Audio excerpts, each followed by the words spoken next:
There are stories that entertain us, and then there are stories that wait. Stories that sit quietly for years, gathering weight, waiting for the right reader. Beneath the Riverbed is one of those stories. It begins in Oregon at the start of the 20th century. A young woman named Elizabeth Million finds herself drawn into a world of ambition, secrets, and quiet dangers hiding beneath ordinary life. At first, it appears to be a story about love. Many of the most important stories do have this appearance, but beneath that love is something else. Raised are the questions of identity, of power and loyalty, and the unsettling realization that the people closest to us may be carrying histories we cannot see. What interested me most was not what was hidden, but what happened when certain truths finally surfaced. Like some horrid secret that had been buried beneath the bottom of a river, some secrets remain buried, while others wait patiently to be found. This is Beneath the Riverbed. Sit back and enjoy. Chapter 1. My mother once told me that if a woman married for money and power, she should expect nothing more from her husband than a relationship built on those very principles.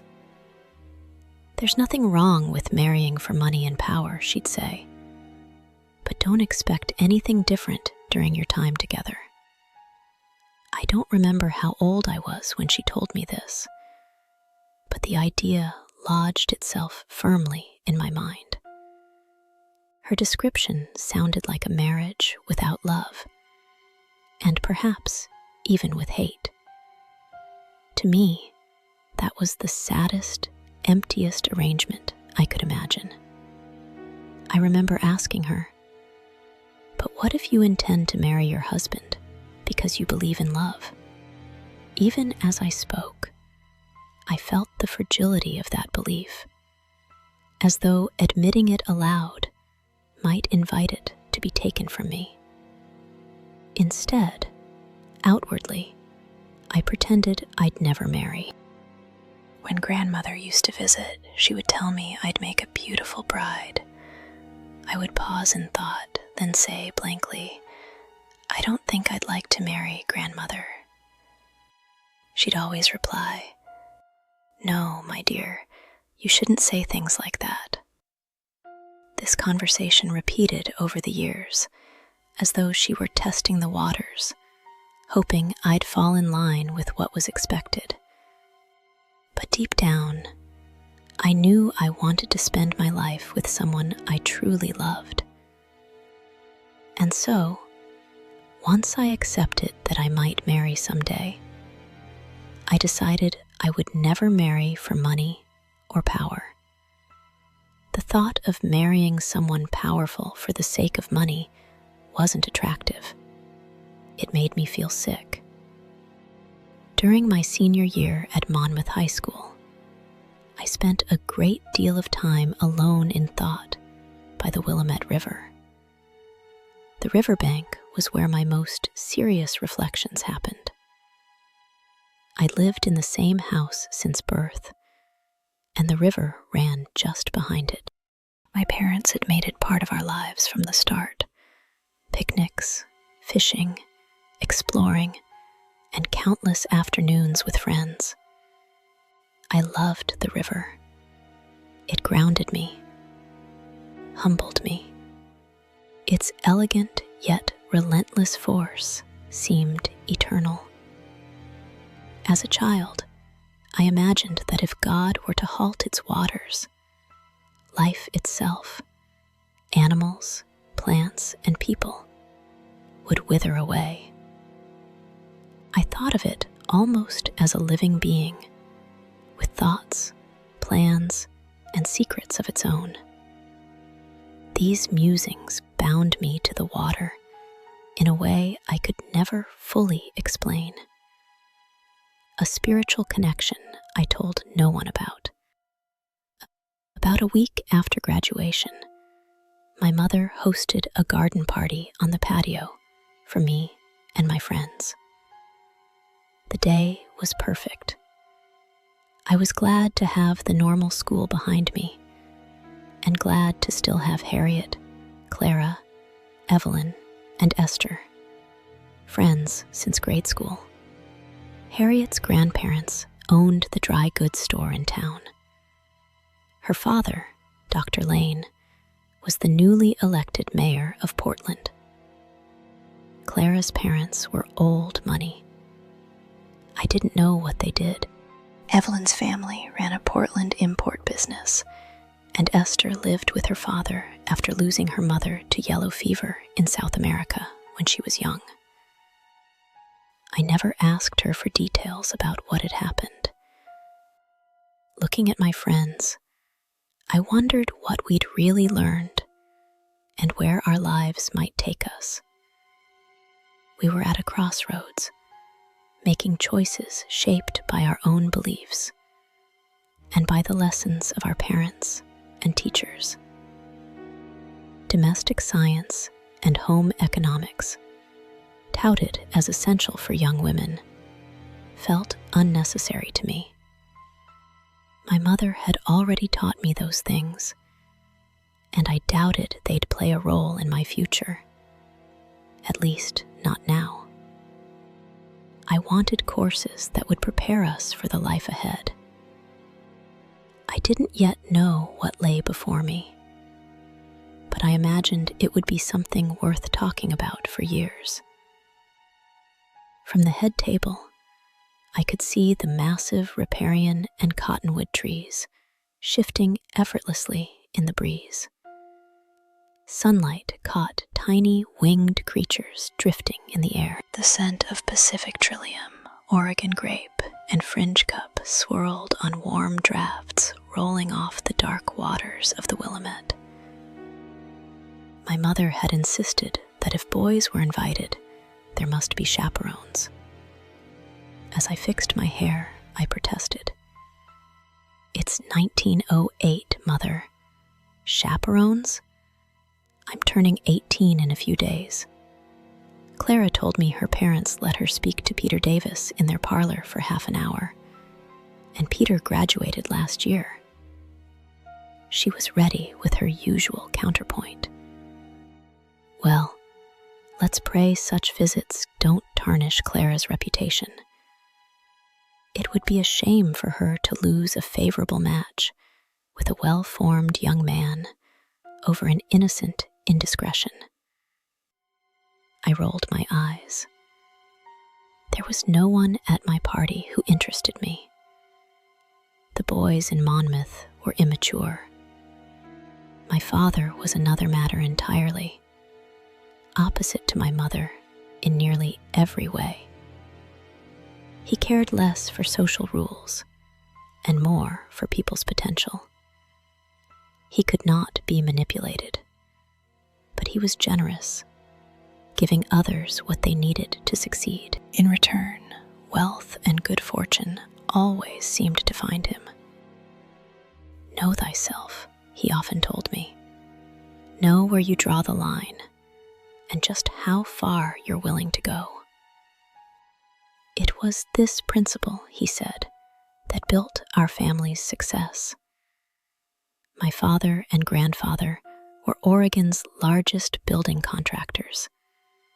Together, they'd built the state capitol in Salem and many other structures. Most operations had moved to Portland, and though grandfather was no longer with us, his spirit still seemed to dwell in all of our lives. My father, now well-known and well-connected, had just been hired to oversee Portland's electrification, a 3-year endeavor. None of that mattered at the party. I had my friends at my side. The weather was perfect, and my mother had made a giant pot of tea. "One lump or two, Elizabeth?" Harriet asked, turning my cup upright. Only she called me Elizabeth since grade school, and I tolerated it from her alone. Everyone else called me Lizzie. 2, please. And cream as well. Mother would say it's vulgar, but I like my tea that way. Harriet laughed. I won't tell her, especially since I'm the one serving it. Besides, I heard Mrs. Harrington took her tea with cream at the graduation reception. Perhaps it's fashionable now. Maybe one of our teachers will tell my mother that chaperones are no longer needed when you're an adult. It's preposterous. As I said this, my eyes drifted to the far side of the patio, where 3 boys, Gerald Roberts, Richard Amsel, and Robert Edelman, stood huddled, looking as though they'd committed some atrocity. Only Robert had spoken to me today, and that was when he nearly knocked Clara and me over with his foolishness. He made an apology right away, fearing Mother would have his parents take him home. Clara caught my gaze and burst into laughter. I tried to shush her, but she pushed my hand away. In my most ostentatious tone, I declared, "Heaven forbid we fall behind in fashion." Everyone laughed. Then I leaned toward Harriet. Are you truly excited about college? You're the only friend I have who talks about coursework as if it's fun. I suppose I am, she said. There's something lovely about lectures and libraries and reading without interruption. And Willamette isn't far. If I grow homesick, I can walk across town. That's what frightens me, I admitted. Not being homesick, but liking it better away from here. Then you'll be like the women in the Ladies' Home Journal, writing from the big cities about their little apartments and suffrage circles. I laughed. No, perhaps I shall join a suffrage circle. Imagine me giving speeches on street corners. Your father would kidnap you, and your mother would send you back to the normal school for re-education, Harriet teased. But seriously, I said, I envy you. You seem to have your future all stitched together, and I'm completely unsure about mine. It's all right to be unsure, Lizzie. For now, there's still time for the river. We can drink tea and dream a little. Promise me, if we do go off and become terribly modern women, maybe even married women, we'll still write letters, beautiful letters, with sealing wax and stories of all our mischief. I promise, she said, to trouble and tea, and a future yet undecided. To trouble and tea, I echoed. Just then, I heard the rumble of the Model T around the front of the house. My father had been the first in Monmouth to own one, perhaps the first between California and Seattle. It was only 2 months old, delivered after a long wait. As the car pulled around to the side, guests moved to the porch railing to watch it park. Few had seen an automobile before. At the wheel was Tom Cotton, my father's employee, with several trunks strapped to the back. Father rescued Tom from the Chemawa outing school in Salem when he was only a teenager. Tom had always been part of our lives. He came to live with Father before I was born. In the passenger seat sat a man. He turned toward us. As he did, I imagined how awkward it must feel to arrive somewhere, to find 24 people staring from a porch. He stepped out, and I could not look away. He was the most striking man I had ever seen. Tall, broad-shouldered, and clean-shaven, with neatly trimmed dark hair swept back in a wave. He reminded me of Maurice Costello, though with an even more serious look. His eyes were blue, his skin fair, He wore a heavily starched club collar shirt, likely Arrow brand, charcoal tweed trousers with a button fly, and earth-toned suspenders that emphasized his frame. My father walked briskly out to the lawn and shook his hand firmly, speaking with him and Tom. Then, I swear the man glanced around and found me like he was looking for me. Our eyes met, and in that moment, I was absolutely certain that a line was drawn between us, unmistakable and mutual. I finally looked away, but my goodness, my mind spun in ways that I shouldn't speak of. That's it for tonight. Come back soon. I'll have chapter 2 ready for you to enjoy. Good night.